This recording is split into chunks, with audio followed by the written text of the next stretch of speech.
Jemaat Tuhan, mari kita satukan hati kita. Mari kita bersatu di dalam doa. Terima kasih Tuhan Yesus. Kami bersyukur kepada Tuhan untuk segala sukacita Tuhan yang terus Kau limpahkan kepada anak-anak-Mu, orang-orang kudus-Mu Tuhan, ahli-ahli waris-Mu. Terima kasih ya Bapa, kami sudah berkumpul di tempat ini Tuhan. Dari tempat kami yang berbeda, tapi kami satu hati untuk memuji, memuliakan, terutama untuk mendengarkan firman Tuhan yang akan disampaikan oleh hamba-Mu. Kiranya Kau kuasai hati dan pikiran kami ya Bapa, dan kami bisa mengerti setiap firman yang akan kami dengarkan, dan kami percaya itu akan menjadi kekuatan di dalam kehidupan kami. Kami siap untuk mendengarkan firman Tuhan. Dalam nama Tuhan Yesus kami berdoa dan mengucap syukur kepada Bapa di surga. Haleluya. Amin. Jemaat Tuhan, saya persilakan untuk duduk kembali. Shalom. Salam kudus untuk kita semua. Bagaimana kabarnya Bapak Ibu? Puji baik, luar biasa ya. Iya. Senang sekali Bapak Ibu kita kembali hadir di sini bersama-sama untuk mendengarkan firman Tuhan. Tentunya setiap harinya seperti yang tadi sudah kita dengarkan dari beberapa dari Pak Pardosi, kemudian dari Pak Wasinaga, banyak sekali memang tantangan di kehidupan kita. Amin ya Bapak Ibu. Itu tantangan bukan hanya sekedar lewat begitu saja, tapi tentunya pasti ada maksud Tuhan di balik itu. Dan kita percaya bahwa pengalaman-pengalaman hidup yang kita rasakan di dalam kehidupan kita sehari-hari itu pasti Tuhan ingin kita yang namanya level up. Tahu level up ya Bapak Ibu? Kalau kita lihat di sekolah itu ada jenjangnya. Ya, naik kelas. Dari kelas 1 ketika dia sudah lulus kelas 1, kemudian ada kelas 2, kelas 3, kelas 4, kelas 5. Tetapi dalam kehidupan kita tidak ada yang namanya berhenti untuk belajar. Jadi belajar itu tidak ada kata berhenti dalam tanda kutip. Maksudnya adalah tidak ada kata lulus dalam belajar di kehidupan manusia. Ada finishnya Bapak Ibu berhenti belajar? Ada. Kapan itu? Ketika kita sudah dipanggil oleh Tuhan. Itu titiknya. Jadi kalau di dalam kehidupan, saya udah gak mungkin lagi bisa belajar karena saya udah, contohnya saya udah umur segini, udah gak mungkin, itu udah bukan waktunya saya loh. Siapa bilang? Karena Tuhan berkata, atau firman Tuhan mengatakan bahwa kita harus terus selalu diperbaharui. Betul ya? Diperbaharui oleh kasih karunia. Jadi kalau diperbaharui berarti tidak ada berhentinya, pasti akan selalu diperbaharui. Kapanpun dan dimanapun, tidak terbatas oleh umur, tidak terbatas oleh pengetahuan. Justru kalau diperbaharui berarti pengetahuannya terus diperbaharui. Nah, Bapak Ibu, hari ini sangat luar biasa karena hari ini saya akan membawakan firman Tuhan dari surat-surat Rasul Paulus, tentunya yang tadi Pak Sinaga sudah sampaikan bahwa di dalam firman Tuhan, nama Alkitab ini, firman Tuhan ini mengandung banyak sekali pengetahuan-pengetahuan yang luar biasa ya. Tetapi tentunya kita harus melihat bahwa sisi dari dispensasional. Itulah makanya kenapa kita merasa dan kita pasti menganggap bahwa kita berbeda daripada yang lainnya. Kita berbeda dari orang-orang di luar sana. Nah, ini salah satu bentuk kita juga yang berbeda karena hal ini ya, firman Tuhan yang akan kita baca hari ini banyak sekali pergumulan tentu yang akan kita dapat rasakan dari orang-orang di luar sana, begitu ya. Saya akan membawa kita untuk membuka Roma pasalnya yang ke-6. Kita akan buka Roma pasalnya yang ke-6 ayatnya yang pertama sampai dengan yang ke-5 ya, agar kita lebih efektif, kita akan membacanya dari ayat yang pertama sampai dengan yang ke-5 secara bersama-sama. Oke ya, sudah ketemu Bapak Ibu? Sudah siap ya?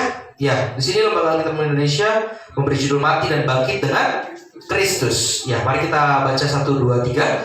Jika demikian, apakah yang hendaknya kita katakan? Bolehkah kita bertekun dalam dosa supaya semakin bertambah kasih karunia itu. 2. Sekali-kali tidak, bukankah telah mati bagi dosa, bagaimanakah kita masih hidup di dalamnya? 3. Atau tidak tahukah kamu bahwa kita semua telah dibaptis dalam Kristus, telah dibaptis dalam kematiannya? 4. Dengan demikian telah dikuburkan bersama-sama dengan Dia oleh baptisan dalam kematian, supaya sama seperti Kristus telah dibangkitkan dari antara orang mati oleh kemuliaan Bapa, demikian juga kita akan hidup dalam hidup yang baru. 5. Sebab jika kita telah menjadi satu dengan apa yang sama dengan kematiannya, kita juga akan menjadi satu dengan apa yang sama dengan kebangkitannya. Ya, Bapak Ibu, luar biasa. Jadi Bapak Ibu, untuk memahami Roma pasal ke-6 ini dengan benar ya, kita harus melihat secara seluruh perikop, maksudnya seluruh firman di Roma yang Rasul Paulus sampaikan ya. Tetapi kita harus bisa melihat yang terlebih dulu yang sudah disampaikan. Kalau kita lihat di ayat yang pertama, di situ dikatakan jika demikian. Loh, jika apa? Kok ayat pertama langsung jika demikian? Berarti sebelumnya sudah ada pernyataan, ya kan? Tidak mungkin tiba-tiba Paulus bisa katakan jika demikian. Loh, apa? Pasti udah ada nih yang disampaikan, merujuk kepada ayat itu, merujuk kepada peristiwa itu, merujuk kepada apa yang sudah ia sampaikan. Ya, di dalam Roma pasal 1 sampai 3, Paulus menunjukkan bahwa kondisi manusia di hadapan Allah itu seluruh manusia berada di dalam dosa. Ya, orang bukan Yahudi berdosa, orang Yahudi juga berdosa. Semua manusia berada di bawah penghukuman dosa. Ya. Kemudian di Roma pasal 3, kalau Bapak Ibu bisa baca nanti di Roma 24 sampai 28, di situ akhirnya Paulus memperkenalkan kabar luar biasa, Bapak Ibu. Manusia dapat dibenarkan oleh Allah tanpa hukum Taurat, ya, semata-mata oleh anugerah melalui penebusan yang ada di dalam Kristus. Oleh karena itu Bapak Ibu, kita melihat surat Rasul Paulus ini dibuat oleh Rasul Paulus ketika berada di Korintus, ya, supaya kita tahu bahwa di setiap perjalanan Paulus untuk menulis surat-suratnya itu dia selalu merasakan tekanan yang luar biasa. Tekanan yang luar biasa ini tekanan eksternal, Bapak Ibu, ya, karena masa peralihan dari kerajaan ke kasih karunia itu bukanlah hal yang mudah dialami oleh Paulus, karena dia membawa bukan beban tapi tanggung jawab yang besar sebagai rasul pilihan langsung oleh Tuhan kita Allah Bapa,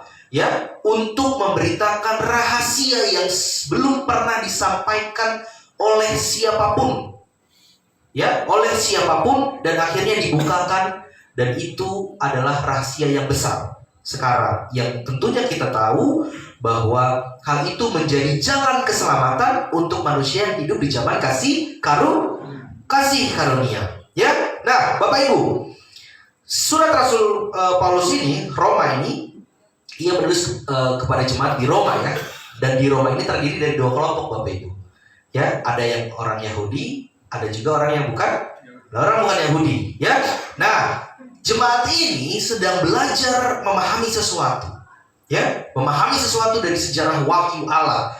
Mereka sedang belajar tentang Injil anugerah Allah. Ya, Paulus menjelaskan bahwa Injilnya rahasia yang sebelumnya tersembunyi. Kalau dikatakan sebelumnya tersembunyi berarti sudah dibukakan. Ia bisa menyebutkan, kita bisa lihat nanti secara detailnya di Roma pasal 16 ayat 25, kemudian di kitab Efesus pasal 3 ayat 2 sampai dengan 9. Apa rahasia itu? Rahasia itu adalah Allah akan membentuk satu tubuh rohani yang terdiri dari orang-orang yang bukan dari bangsa Israel atau bangsa lain. Ya, itu bisa terdiri dari orang Yahudi dan bukan juga orang Yahudi. Karena program Allah tidak lagi secara bangsa. Jadi siapapun bisa masuk di dalamnya kalau dia sudah berada di dalam kasih karunia. Nah, Bapak Ibu, Kalau kita lihat tadi di Roma pasal 6 ayat 1, jika demikian apakah yang hendak kita katakan? Kita harus lihat dulu Bapak Ibu. Mundur sedikit, Roma pasalnya yang kelima, ayatnya yang ke-20. Ini menarik Bapak Ibu. Luar biasa. Di situ dikatakan, kita bisa lihat dan baca di depan, tetapi hukum Taurat ditambahkan supaya apa? Dengar baik. Hukum Taurat ini adalah sesuatu hal yang harus dipatuhi, betul ya? Untuk bangsa Israel, hukum Taurat ini adalah segalanya Bapak Ibu. Ya, karena mereka bisa melihat perbuatan mereka untuk mendapatkan keselamatan mereka lewat dari hukum Taurat. Oke? Tetapi di sini dikatakan jelas, tetapi hukum Taurat ditambahkan apa? Supaya pelanggaran menjadi semakin banyak. Loh, maksudnya apa ini Bapak Ibu? Kok hukum Taurat ini ditambahkan supaya pelanggaran jadi semakin banyak? Berarti sumber dari pelanggaran ini adalah hukum. Ya, jelas di situ dikatakan secara tersirat. Tetapi hukum Taurat ditambahkan supaya pelanggaran menjadi semakin banyak. Lanjut. Dan di mana dosa bertambah banyak? Nah, sampai situ dulu. Oke? Dan di mana dosa bertambah banyak? Berarti hukum Taurat ini adalah sumber daripada jangan Bapak Ibu, sumber daripada dosa, supaya pelanggaran menjadi semakin banyak. Dan di mana dosa bertambah banyak, apa di situ dikatakan? Di sana kasih karunia menjadi berlimpah-limpah. Tetapi yang disorot bukan dosanya, tetapi kasih karunianya Bapak Ibu. Ya, di sana kasih karunia menjadi berlimpah-limpah. Ya, ini radikal Bapak Ibu. Paulus mengatakan pernyataan ini secara sangat radikal. Di mana dosa bertambah banyak, di sana kasih karunia menjadi berlimpah-limpah. Ini kalimat yang luar biasa. Tetapi kalimat ini maksudnya apa? Potensinya ini bisa disalahpahami Bapak Ibu. Ya, banyak sekali pemahaman yang salah kalau kita melihat secara tidak dispensasional. Kalau kita tidak melihat dan merujuk kepada surat-surat Rasul Paulus, apa yang sebenarnya Rasul Paulus ingin sampaikan kepada kita, ya? Di situ dikatakan, di mana dosa bertambah banyak, di sana kasih karunia menjadi berlimpah-limpah. 21, Bapak Ibu. Supaya sama seperti dosa berkuasa dalam alam maut, demikian apa? Kasih karunia akan berkuasa oleh kebenaran untuk hidup kekal oleh Yesus Kristus Tuhan kita. Ya, kita kembali yang ayat ke-20. Jika anugerah Allah semakin besar ketika dosa semakin banyak, apa yang akan terjadi? Orang akan berpikir apa? Kalau begitu mari kita terus berbuat dosa supaya anugerahnya semakin, iya enggak? Coba kembali lagi ayat yang ke-20. Nah, itu jelas dikatakan. Berarti apa? Kalau dosanya makin banyak, kasih karunia-Nya makin berlimpah. Bisa dipahami? Kalau dosanya makin banyak, kasih karunia-Nya makin berlimpah. Jadi kalau kita misalnya melihat kalau misalnya makin banyak dosa, kasih karunia makin banyak, berarti kalau gitu nggak apa-apa dong kita berbuat dosa gitu. Supaya apa? Toh juga kasih karunia-Nya makin berlimpah, betul? Apakah seperti itu maksudnya? Tidak. Loh, kok enggak? Jadi salah dong ini? Tidak. Jadi tidak dua-duanya. Jadi bagaimana ya? Kita berada di pemahaman yang seperti apa ini? Jadi kalau makin banyak dosanya, kasih karunia-Nya makin bertambah, betul? Ayat ini mengatakan seperti apa Bapak Ibu? Dari di mana dosa bertambah banyak, di sana kasih karunia menjadi berlimpah-limpah. Berarti kalau makin dosanya makin banyak, kasih karunia-Nya makin berlimpah. Kalau gitu, kalau ada pemikiran yang mengatakan kalau gitu kita berbuat dosa aja, toh juga kan kasih karunia-Nya berlimpah-limpah, betul? Tidak. Pemahaman yang berubah yang harus kita waspadai Bapak Ibu. Apakah itu yang dimaksudkan? Roma pasal 6 ayat pertama. Jika demikian, apakah yang hendak kita lakukan? Bolehkah kita bertekun dalam dosa? Siapa yang nanya ini Bapak Ibu? Siapa yang mengatakan ini? Paulus. Betul ya? Paulus yang katakan ini. Boleh enggak kita bertekun dalam dosa? Apa? Kan karena tadi sudah dikatakan, semakin banyak dosa, semakin banyak kasih karunia. Tapi Paulus tanya lagi nih Bapak Ibu, yang ini untuk menjelaskan, ini benar gak sih yang sebelumnya yang tadi dikatakan sumber dosa adalah hukum Taurat ini, tapi semakin banyak dosa yang terjadi, disitulah kasih karunia semakin berlimpah-limpah. Tapi Paulus tanya lagi, setelah pernyataan yang sebelumnya, dia katakan, boleh nggak kita bertekun dalam dosa supaya semakin bertambah kasih karunia itu? Berarti dia mencoba untuk menjelaskan, mengelaborasi, benar nggak yang tadi pernyataan sebelumnya, yang dinyatakan sebelumnya betul. Tapi ada lagi yang lebih mendalam Bapak Ibu. Makanya dia tanya, boleh nggak jika demikian pernyataan yang sebelumnya, boleh nggak kita bertekun dalam dosa supaya semakin bertambah kasih karunia itu? Pertanyaan. 2 kali dia tanya. Ayat yang kedua, apa Paulus katakan? Boleh kok. Apa gitu? Tidak. Apa yang Paulus katakan di situ? Sekali-kali Tidak. Sekali-kali tidak. Ya, jelas. Paulus katakan itu, dia sangat tegas katakan. Sekali-kali tidak. Berarti tidak boleh sama sekali. Kalau kita lihat, itu adalah kalimat penolakan paling kuat Bapak Ibu. Gak boleh. Ada lagi ternyata, sekali-kali tidak. Ya, artinya itu tidak mungkin. Kata lainnya, itu tidak mungkin. Atau hal itu sama sekali tidak bisa diterima. Itu maksudnya sekali-kali tidak ini. Berarti Bapak Ibu, ya, setelah Paulus mengatakan itu, menanyakan itu, boleh nggak kita bertekun dalam dosa supaya semakin bertambah kasih karunia? Gak boleh, titik. Tidak boleh sama sekali. Tidak boleh dilakukan. Tidak mungkin hal itu tidak dapat diterima. Jadi jawabannya sekali-kali tidak. Tidak boleh. Itu penolakan Bapak Ibu. Tegas Paulus mengatakan penolakan sekali-kali tidak. Paulus ingin menunjukkan bahwa orang-orang yang benar-benar memahami Injil tidak akan berpikir tidak akan berpikir demikian. Apa ayat selanjutnya disebutkan? Bukankah kita telah mati? Itu ada keterangan waktu di situ. Yang mana Bapak Ibu? Ada kata apa di situ yang menunjukkan keterangan waktu? Telah itu berarti sudah dilakukan. Ya, bukankah kita sudah terjadi? Bukankah kita telah mati bagi dosa? Bertanya lagi, bagaimanakah kita masih dapat hidup? Kamu sudah mati kok. Telah mati bagi dosa. Terus dia tanya lagi, bagaimana hal yang sudah kamu lakukan dan itu, tapi kamu masih bisa hidup di dalamnya. Itu bagaimana? Ya, jelas di situ dikatakan bahwa bagaimana kita telah mati bagi dosa. Ya, nah ini jelas Bapak Ibu, luar biasa lagi. Rasul Paulus di sini banyak sekali bertanya untuk meyakinkan kembali bahwa pemikiran kita, pengetahuan kita orang-orang kudusnya Tuhan tidak boleh hanya kita kaji hanya secara harfiah. Jadi ada pernyataan yang jelas yang Paulus sampaikan, tetapi itu adalah pertanyaan yang mengevaluasi Bapak Ibu.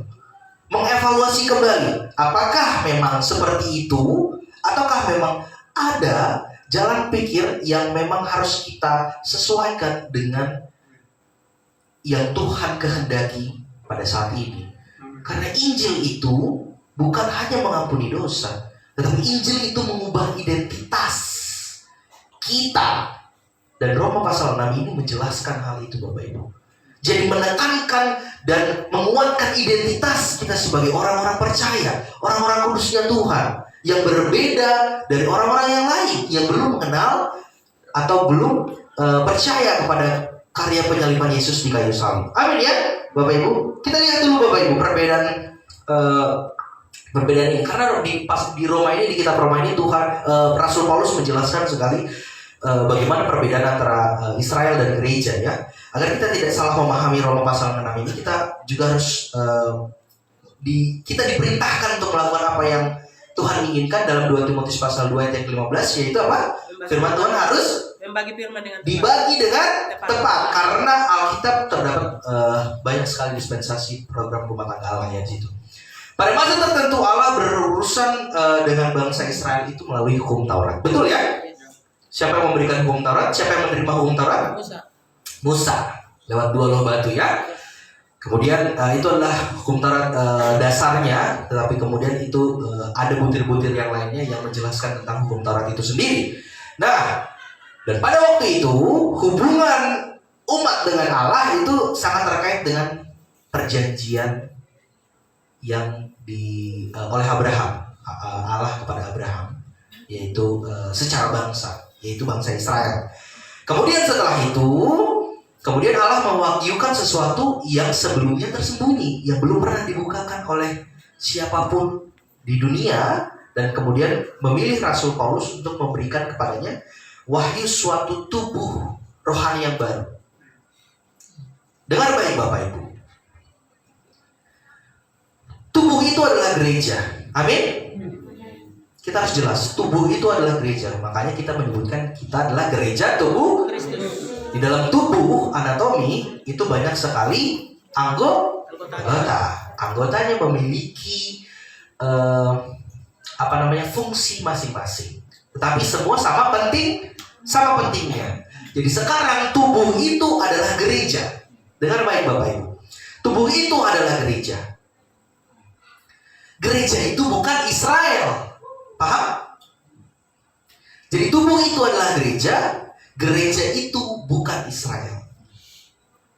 Jadi kalau kita ingin jelaskan kembali, Israel itu bukan lagi kita. Jadi jangan salah paham bahwa orang-orang di luar sana menyebutkan kita adalah Israel rohani. Apakah itu betul atau tidak? Tidak.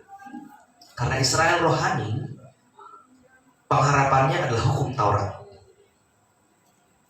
Ya, pengharapannya adalah hukum Taurat. Sedangkan Allah sudah melakukan hukum Taurat di atas kayu salib. Selesai. Bukan itulah pengharapan kita. Jadi tubuh itu adalah gereja, dan gereja itu bukan Israel. Berarti gereja adalah ciptaan baru dalam rencana Allah. Nah, identitas orang percaya di dalam gereja tubuh Kristus inilah yang sedang kita pelajari pada hari ini. Kita lihat Bapak Ibu ayat yang ketiga. Ayat yang kedua, maaf, sekali lagi kita jelaskan. Sekali-kali kita tidak. Bukankah kita telah mati? Bagaimanakah kita dapat hidup di dalamnya? Ini doktrin Bapak Ibu, doktrin identitas rohani. Ya, jelas di sini disebutkan doktrin identitas rohani.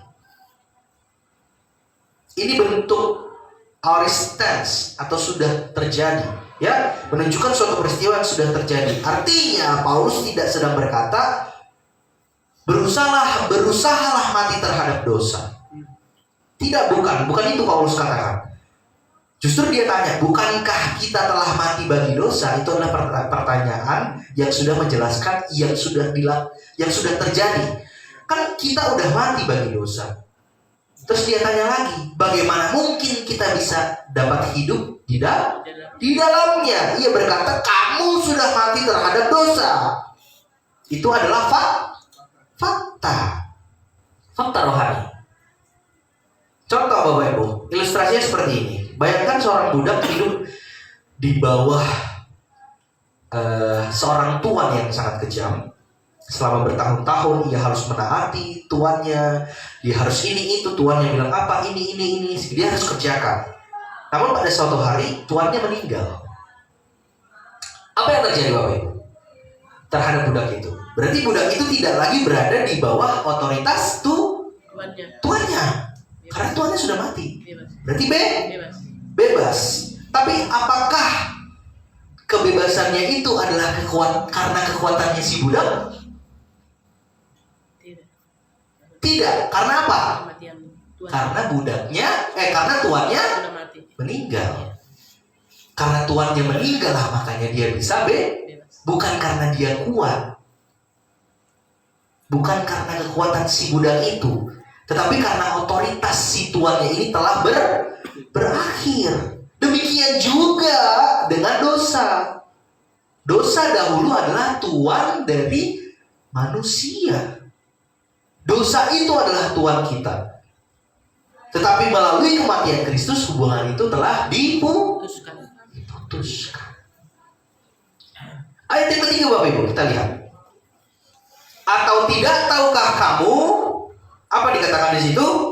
Bahwa kita semua telah dibaptis di dalam Kristus. Kemudian apa lagi? Telah dibaptis di dalam kematiannya. Ataukah tidak tahukah kamu bahwa kita semua telah dibaptis di dalam Kristus Yesus, telah dibaptis di dalam kematiannya. Kata baptisan, baptizo, ya, di dalam bahasa Yunani berarti dimasukkan ke dalam. Ya? Paham ya? Jadi kata baptis itu di dalam bahasa Yunani atau baptizo itu dimasukkan ke dalam. Apa Paulus berbicara tentang apa yang orang-orang sekarang di zaman sekarang pahami mengenai baptisan, yaitu air? Apa di situ dikatakan? Kamu telah dibaptis perci. Apa ya? Baptis selam. Apa ya? Apa di situ Paulus menjelaskan tentang medianya di situ? Air? Tidak. Apa di situ dikatakan? Telah dibaptis dalam kematian Kristus. Jadi orang-orang kudus Tuhan, setelah kita mendengar kasih karunia Allah, firman Injil keselamatan, dimeteraikan dengan Roh Kudus, di situ juga kita telah apa? Yang kedua dulu, kita telah mati dulu.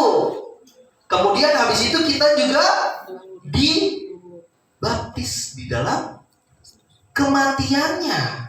Kematian Kristus kita ikut juga di situ secara keseluruhan, langsung. Ya, tidak ada lagi yang tar dulu, kamu mati dulu, kemudian kamu ini dulu, kemudian habis itu dibaptis dulu, baru kamu selamat. Tidak.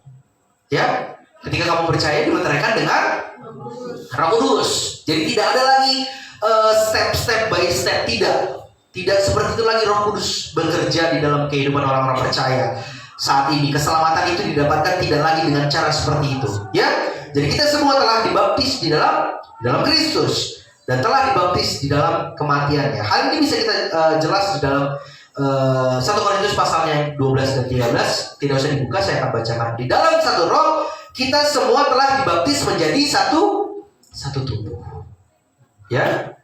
Jadi artinya Bapak Ibu, Roh Kudus menempatkan orang percaya ke dalam Kristus. Itulah maksudnya. Ya, jelas dikatakan masuk ke dalam Kristus. Jadi kalau sudah masuk ke dalam Kristus, siapakah yang bisa mengambilnya daripada Kristus? Tidak mungkin. Ya, contoh, kita bisa membayangkan sebuah cabang pohon. Ya, cabang pohon ini dicangkokkan ke dalam pohon yang hidup. Cabang itu sebelumnya terpisah, bukan bagian dari pohon yang hidup itu, dan dia tidak memiliki kehidupan. Namun ketika pohon yang hidup ini, ya, dicangkokkan cabang ini dicangkokkan ke pohon yang hidup, cabang itu mulai menerima kehidupan dari akar pohon itu, Bapak Ibu. Demikian juga orang percaya. Ketika kita dipersatukan dengan Kristus, yang dahulunya kita ini adalah hamba dosa adalah Tuhan kita hanya mendapatkan kerugian, tidak ada lagi keuntungan yang bisa kita dapatkan, dan kebinasaanlah ujung dari hidup manusia. Tetapi ketika Yesus Kristus mati menghapuskan segala dosa kita dipersatukan dengan Kristus, berubahlah kehidupan kita itu. Kehidupan Kristus itu menjadi sumbernya kehidupan kita. Jadi bukan dosa lagi lah sumbernya, tetapi Kristus yang adalah kekal, yang adalah penyelamat, our Savior. Ya, jelas dikatakan itu. Jadi Bapak Ibu, ayat yang keempat, kita kembali ke ayat yang keempat. Dengan demikian, ada lagi nih. kita telah dikuburkan. Ada lagi, dengan demikian berarti itu menjelaskan pernyataan yang sebelumnya ya. Dengan demikian kita telah dikuburkan bersama-sama dengan siapa? Yesus. Loh, hebat ya. Apakah Bapak Ibu pernah dikuburkan sebelumnya? Belum ya. Apa maksudnya ini? Dikuburkan ini maksudnya apa? Kerohanian. Secara jasmani kita masih hidup di dalam daging. Ya, kita masih bisa lihat, masih kita bisa bersapa dengan jemaat Tuhan satu sama lain begitu ya. Ini maksudnya adalah dikuburkan bersama-sama dengan Dia secara kerohanian oleh baptisan dalam kematian. Supaya apa? Supaya sama seperti Kristus telah dibangkitkan dari antara orang mati oleh kemuliaan Bapa. Demikian juga kita akan hidup dalam hidup yang baru. Kita telah dikuburkan bersama-sama dengan Dia oleh baptisan di dalam kematian. Ya, artinya dikuburkan bersama Bapak Ibu. Ya, secara rohani. Penguburan ini menunjukkan bahwa sesuatu benar-benar telah berakhir. Betul ya? Allah tidak lagi mau mencoba memperbaiki manusia yang lama. Ya, itu bukan maksud Tuhan. Jadi penguburan ini menunjukkan bahwa sesuatu ini telah berakhir. Ya, kita perjelas lagi. Jadi kalau misalnya kita mungkin ada berduka begitu ya, menguburkan seseorang atau keluarga atau teman gitu ya, apakah ada progres atau proses lain setelah penguburan itu? Nggak ada, pulang ya, udah selesai, berakhir di situ. Sudah? Nah ini juga maksudnya penguburan itu menunjukkan bahwa sesuatu telah benar-benar telah berakhir. Allah tidak mau mencoba memperbaiki manusia lama, Bapak Ibu. Ya, Allah itu bukan mau mencoba memperbaiki. Justru Allah itu menghukum manusia lama itu di kayu salib. Itulah yang Allah lakukan. Makanya ayat 4 juga berkata, supaya kita hidup dalam hidup yang baru. Itu berarti kualitas hidupnya tidak sama lagi dengan kualitas hidup yang lama. Bukan kualitas yang yaudah saya perbaikilah seperti ini. Bukan Bapak Ibu, enggak. Itu salib. Selesaikan di kayu salib, beres. Kamu punya hidup yang baru. Ini loh nak, ini hidupmu. Bukan lagi dosa itu yang menjadi Tuhanmu, tapi akulah Tuhanmu. Akulah jalan keselamatan dan hidup. Ya, kualitas hidup yang benar-benar baru. Ini saya sediakan. Hidup kamu yang baru, udah hidup kamu yang lama udah saya selesaikan. Kalau Yesus bilang sudah saya selesaikan, ya, kamu percaya, kamu dapat hidup yang baru. Ya, kualitasmu hidup yang baru, kamu mendapatkan semua berkat yang daripada saya, kamu mendapatkan tempat yang baru yang bukan lagi kebinasaan, tetapi hidup yang kekal. Itu semua Tuhan sudah sediakan. Jadi kualitas hidupnya benar-benar baru. Dan ini bukan sekedar perbaikan moral Bapak Ibu. Ya, ini adalah kehidupan yang berasal dari kebangkitan Kristus. Kalau kita berbicara tentang kebangkitan Kristus, kita berbicara tentang apa biasanya? Kalau dia sudah mati, kemudian dia sudah dikuburkan. Kalau tidak ada kebangkitannya, berarti itu adalah sebuah kekalahan. Tetapi apakah Yesus kalah? Benar. Apa selanjutnya? Ia bangkit pada hari yang ketiga, betul ya? Yes. Dan kebangkitan Kristus itu adalah Kemenangan. Jadi kita juga ikut menang.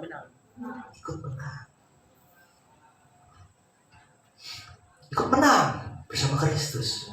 Tapi bukan kita yang memenangkan diri kita, tetapi yang memenangkan diri kita adalah Yesus. Enak, sekaligus, langsung.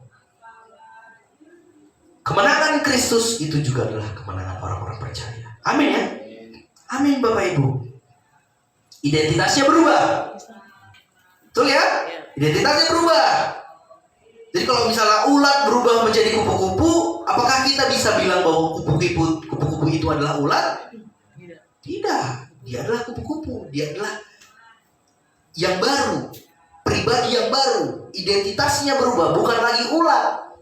Ya, bahkan cara hidupnya si kupu-kupu ini pun akan berbeda. Akan berbeda. Ya, ia memiliki cara hidup yang baru, sama sekali baru. Demikian juga orang percaya Bapak Ibu, identitas kita telah berbeda. Identitas kita telah berubah. Karena kita ikut mati, ikut juga dibaptis di dalam kematiannya, dan ikut dikuburkan bersama-sama dengan Yesus. Sama seperti Kristus telah dibangkitkan, kita juga dibangkitkan. Dan demikian juga kita akan hidup di dalam hidup yang baru. Amin ya. Bapak Ibu, ini luar biasa Bapak Ibu. Ya. Ayat yang 5. Sebab jika kita telah menjadi satu dengan apa yang sama dengan kematiannya, kita juga menjadi satu dengan apa yang sama dengan kebangkitan. Sebab jika kita telah menjadi satu dengan apa yang sama dengan kematiannya, kita juga akan menjadi satu dengan apa yang sama dengan kebangkitannya. Berarti ini kebersamaan Bapak Ibu. Tumbuh bersama. Ini adalah persatuan hidup kita dengan Allah. Kristus bukan hanyalah juru selamat, tetapi juga Kristus adalah kehidupan kita. Di sini jelas bahwa kemenangan atas dosa tidak dimulai dengan usaha manusia. Apakah di situ kita dimention semua? Manusia itu dimention ini. Di ayat 3 jelas yang melakukan itu adalah Kristus. Di ayat 4 juga dikuburkan bersama dengan Kristus, mati juga bersama dengan Kristus, kemudian bangkit juga bersama dengan Kristus. Apa ada usaha manusia di situ? Tidak ada sama sekali di situ menjelaskan tentang usaha manusia. Pekerjaan Allah, pekerjaan Kristus. Tidak ada usaha manusia. Jadi kemenangan dimulai dengan memahami identitas kita di dalam Kristus. Jadi kita tidak lagi berada di bawah dosa, tidak lagi berada di bawah kuasa dosa. Kita sekarang berada di bawah kasih karunia atau anugerah. Secara cuma. Nggak ada di situ dikatakan bahwa ini adalah perbuatan dari manusia yang berbuat baik, berbuat ini, berbuat soleh hidupnya dan lain segala macam. Tidak, Bapak Ibu. Ya, jelas dikatakan di situ semua karena Kristus. Itu adalah pekerjaan Kristus, Bapak Ibu. Luar biasa. Ya. Oleh karena itu Bapak Ibu, Injil anugerah ini tidak membuat manusia hidup sembarangan Bapak Ibu. Ya. Jelas. Satu jalan. Jalan keselamatan. Ketika kamu percaya dibentarkan dengan Roh Kudus, jelas.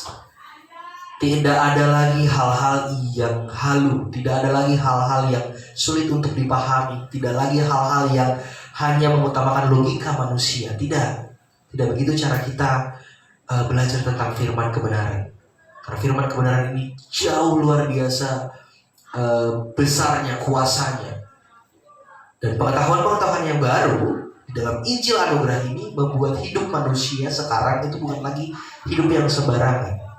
Karena Paulus jadi tegas dikatakan di ayat yang kedua, bukan karena kita melakukan dosa, bukan karena kita bertekun di dalam dosa supaya kasih karunia itu bertambah. Bukan. Jelas Paulus dikatakan, bukankah kita telah mati bagi dosa, bagaimana kita bisa hidup lagi di dalamnya? Allah sudah mengerjakan, Allah sudah mengatakan sudah selesai. Dan itu menjadi identitas baru hidup kita. Sebaliknya Injil anugerah itu identitas yang baru. Kita telah mati bersama Kristus, kita telah dikuburkan bersama dengan Kristus, kita telah dibangkitkan bersama dengan Kristus. Karena itu hidup kita sekarang bukan lagi hidup manusia lama. Hidup kita adalah kehidupan Kristus yang bekerja di dalam hidup kita. Seperti Paulus katakan, kita buka dari Galatia pasal 2 ayat 20. Jadi apa dong? Kehidupan kita ini sekarang apa dong? Punya siapa dong ini? Kehidupan kita ini. Galatia Galatia 2 ya. Galatia 2 ayat yang 20. ke-20. Di situ kita coba membaca secara bersama-sama. 1, 2, 3. Namun aku hidup, tetapi bukan lagi aku sendiri yang hidup, melainkan Kristus yang hidup di dalam aku. Dan hidupku yang kuhidupi sekarang di dalam daging adalah hidup oleh iman dalam Anak Allah yang telah mengasihi aku dan menyerahkan dirinya untuk aku. Itu jelas dikatakan, namun aku hidup, tetapi bukan lagi aku sendiri yang hidup, ya, melainkan Kristus yang hidup di dalam aku. Kristus yang hidup di dalam aku. Itu ada dua kata aku di situ. Jadi itu ada perbedaan antara manusia lama dengan manusia yang baru. Jadi aku ini yang hidup di dalam aku ini bukan aku. Paham maksudnya? Paham gak maksudnya? Jadi aku, kita sekarang ini yang hidup di dalam aku ini bukan aku, tahu, tetapi Kristus yang hidup di dalam aku. Jadi itu ada dua identitas yang berbeda. Jadi ada aku yang lama dengan aku yang baru yang dipenuhi, yang Kristus telah hidup di dalam aku. Manusia yang baru itu, betul. Jadi ada dua pengertian di situ. Ya, jadi aku melainkan Kristuslah yang hidup di dalam aku. Tapi hidupku yang kuhidupi sekarang di dalam daging adalah hidup oleh iman di dalam Anak Allah yang telah mengasihi aku dan menyerahkan dirinya untuk aku. Jadi aku telah disalibkan dengan Kristus, tetapi Kristus yang hidup di dalam aku. Amin ya, Bapak Ibu. Kiranya Tuhan menolong kita, Bapak Ibu, untuk memahami kebenaran ini, dan tentunya pasti memahami Injil kasih karunia ini sangat menyenangkan, Bapak Ibu, sangat menyenangkan dan memberi kekuatan baru untuk kita, pencerahan baru untuk kita. Dan itulah mengapa kita harus lebih banyak memahami pikiran-pikiran Allah yang disampaikan oleh Rasul Paulus lewat surat-surat Rasul Paulus, Rosamon ya, Roma sampai Filemon. Kita percaya pasti Tuhan akan terus menguatkan kita. Amin. Mari kita bersatu di dalam doa. Terima kasih Tuhan Yesus, kami bersyukur kepada Bapa di surga untuk hari ini, untuk pemberitaan firman Tuhan yang telah hamba sampaikan. Terima kasih Bapa. Kami mengerti satu hal, bahwa bukan karena kekuatan kami yang menjadikan kami hidup baru Tuhan, bukan karena kehebatan kami Tuhan yang menjadikan kami hidup seperti sekarang, tetapi Tuhanlah yang membuat, Tuhanlah yang mengerjakan, Tuhanlah yang memampukan. Kami percaya Tuhan, kami tidak ingin menyangkal perbuatan-Mu yang ajaib. Dan kami percaya Bapa, semakin kami menyangkal, semakin kami jauh daripada Tuhan. Kami percaya bahwa tidak ada lagi kekuatan, tidak ada lagi penguatan, sumber kehidupan yang bisa kami dapatkan jika bukan karena Kristus. Terima kasih ya Bapak, untuk jemaat Tuhan kami merasakan sukacita Bapak telah mendengarkan firman Tuhan pada hari ini. Kami percaya Tuhan bahwa firman-Mu yang ajaib, yang akan menjadi pelita bagi kehidupan kami, pedoman bagi kehidupan kami, dan tentunya Tuhan, ini adalah modal yang besar dan berharga bagi kami Tuhan, untuk menjangkau jiwa-jiwa di luar sana yang tentunya Tuhan menginginkan tanggung jawab itu dari kami. Kami percaya Tuhan bahwa Tuhan mampukan kami, makin banyak jiwa-jiwa dimenangkan untuk Tuhan, makin banyak juga saudara-saudara seiman yang bersukacita bersama dengan kami. Terima kasih ya Bapak untuk jemaat Tuhan yang mendengarkan dengan baik. Kami percaya Tuhan di kesempatan-kesempatan berikutnya kami bisa terus dipenuhi dengan sukacita yang daripada Tuhan. Terima kasih ya Bapa di surga. Kami lanjutkan acara ibadah kami sampai hingga pada akhirnya. Hanya di dalam nama Tuhan Yesus kami ucap syukur kepada Bapa di surga. Haleluya. Amin. Shalom. Salam kudus kita semua.